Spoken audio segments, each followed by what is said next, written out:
Brought to you by TechnoSpark 20 series smartphones.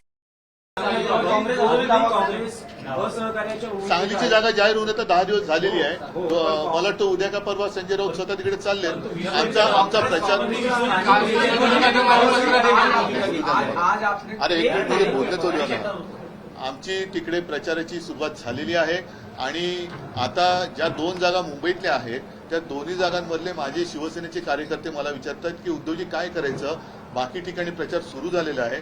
आपला मित्रपक्ष या जागा लढवतोय की नाही, लढवणार असेल तर कोण लढवतोय आणि उमेदवार कोण, तसा आम्हाला आदेश द्या, आम्ही प्रचाराला सुरुवात करतो.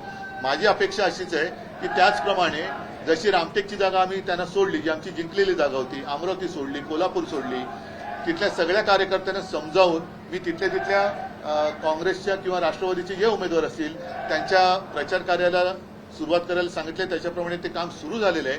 माझी अपेक्षा अशी आहे की काँग्रेसने सुद्धा अधिक वेळ न दवडता ज्याप्रमाणे आता वाटप झालेलं आहे त्याच्याप्रमाणे आपण काम करायला सुरुवात करायची आवश्यकता आहे. सांगलीत मैत्रीपूर्ण लढत झाली तर मैत्रीपूर्ण लढतीला काही अर्थ नसतो. कारण जेव्हा मैत्री असते तेव्हा लढत नसते आणि मैत्री पूर्ण होते तेव्हा लढत होते. त्याच्यामुळे तो निर्णय हा मला नाही वाटत ते करतील, कारण तसं झालं तर तो केवळ महाराष्ट्राचा नाही तर देशाचा घात होईल.